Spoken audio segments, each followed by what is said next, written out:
Bueno, ¿vale o no vale la sesión de ayer? Empecemos a escuchar a quienes estudiaron y mucho del tema para poder opinar en estas circunstancias y que no lo hagamos nosotros. Dice el abogado constitucionalista Andrés Gil Domínguez, ampliando argumentos. El presidente, como titular del Poder Ejecutivo, titulariza de forma exclusiva la obligación de traspasar formalmente el mando al vicepresidente en caso de acefalía temporal con motivo de un viaje al exterior. Hasta tanto no se concrete dicho traspaso, el presidente no estaría constitucionalmente habilitado para salir del país. ¿Qué quiere decir? Primero firma Villarruel, que asume las funciones, y después se va el presidente. El Poder Ejecutivo se ejerce y se traspasa temporalmente en derecho y no de hecho. Entiendo bien, ¿no? Sí, sí, eso es lo que está así marcando Andrés Gil Domínguez. Lo vamos a saludar, si les parece, al abogado constitucionalista Andrés Gil Domínguez. Andrés, muy buenas tardes. Juana Morín y todo el equipo del diario 11/5N te saluda. ¿Cómo andás? Buenas tardes, ¿cómo están ustedes? Todo bien por acá, tratando de entender, y como decíamos, ¿no? Por suerte, estás vos del otro lado para explicarle al televidente si vale o no vale la sesión de expulsión de Cuéllar. Y desde un punto de vista constitucional, la sesión es válida, porque según lo establece el artículo 88 de la Constitución, cuando el presidente se va de viaje, ocurre lo que se llama la cefalea temporal. Y es cubierto el cargo del el poder Ejecutivo por la vicepresidenta.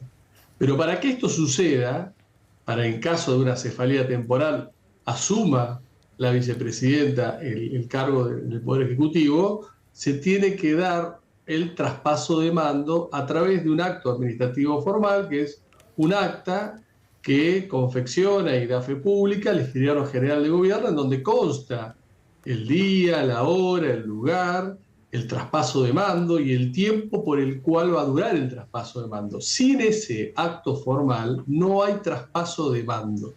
Sin ese acto formal, la vicepresidenta no asume el ejercicio del Poder Ejecutivo de manera transitoria. Con lo cual, cuando se desarrolló la sesión del día de ayer, que terminó con la expulsión del senador Cuéllar, la vicepresidenta no se había concretado el traspaso de poder respecto de la vicepresidenta, con lo cual no ejerció en ningún momento simultáneamente el cargo de vicepresidenta a cargo del Poder Ejecutivo y de presidenta del Senado en su rol de vicepresidenta.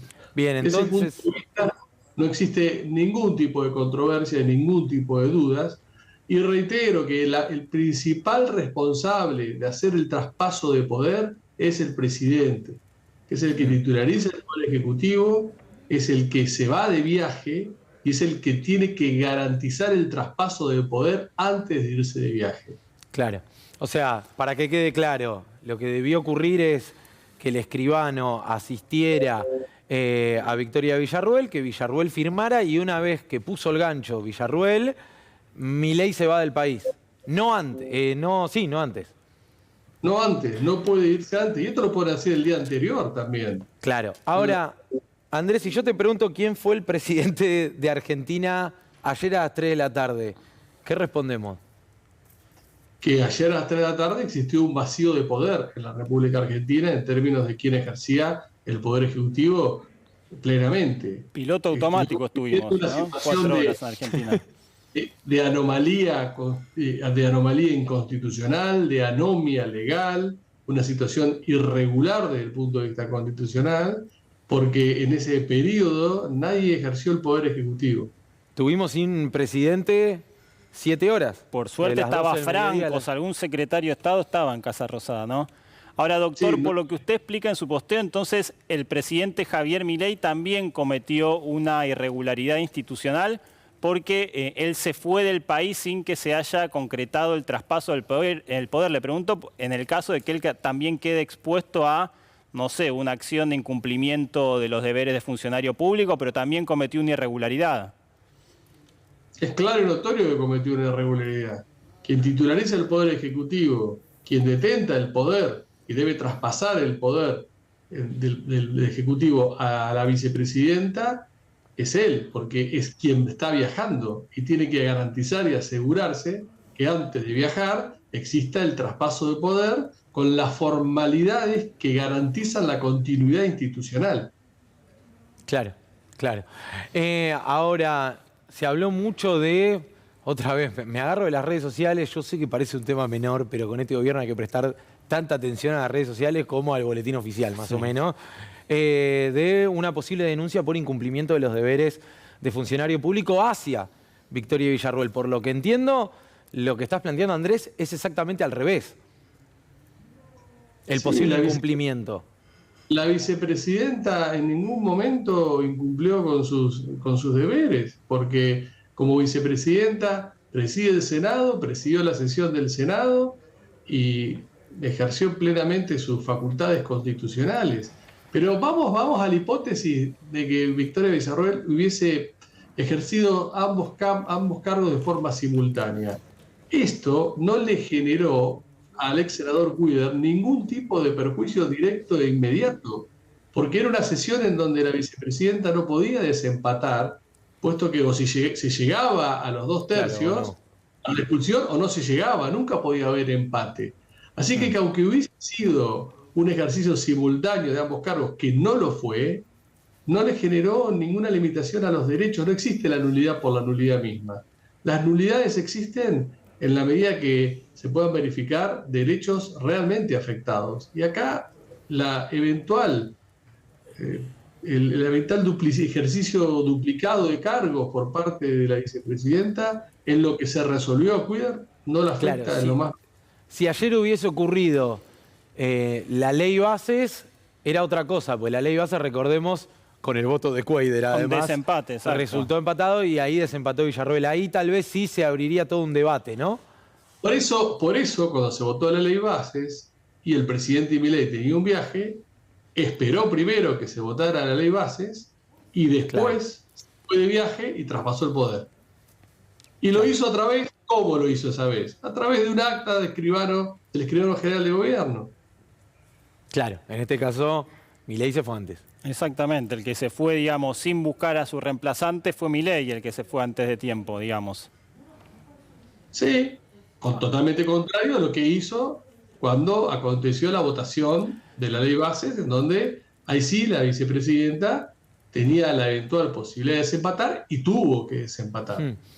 Ahí esperó que terminara la sesión, recién ahí se fue de viaje y el traspaso de poder. ¿Operó en ese momento? ¿Cómo operó? A través de un acto formal de traspaso de poder. Ahora, Andrés, sé que no tenés, creo que no tenés la bola de cristal. Si la tenés mejor, así nos puedes ayudar.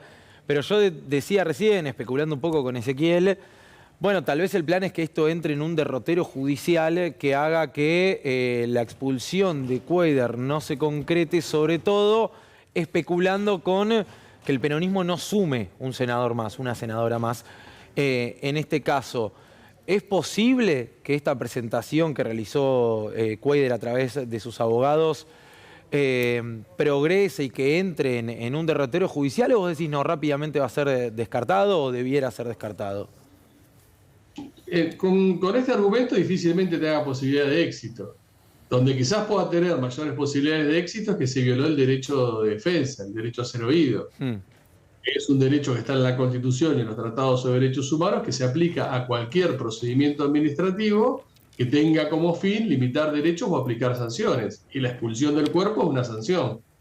Y el ex senador Cuidar no tuvo la posibilidad de ejercer este derecho de defensa, de dar su versión de los hechos, de aportar argumentos jurídicos que lo sostuviesen y de ofrecer cierta prueba que demostrase esos actos de defensa. Claro. Eso no lo tuvo. Ahí sí tiene mayores posibilidades el ex senador Cuidar de lograr en la justicia que se invalide la sesión que lo expulsó. Ahí tiene más posibilidades. Claro. Con el otro tema no tiene ninguna posibilidad. Si vos fueses su abogado, le dirías, no encares por acá, déjalo de lado, vamos por este otro argumento que, si se quiere, es más sólido o es más sostenible. Y sí, el argumento de la nulidad de la nulidad de la sesión por duplicidad de cargo me parece que es totalmente improcedente. El argumento de la falta de garantía del derecho de defensa es mucho más concreto. Bien. Andrés, te agradecemos mucho por tu tiempo. Un abrazo grande. Muchas gracias, muy buenas tardes. Bueno, clarísimo.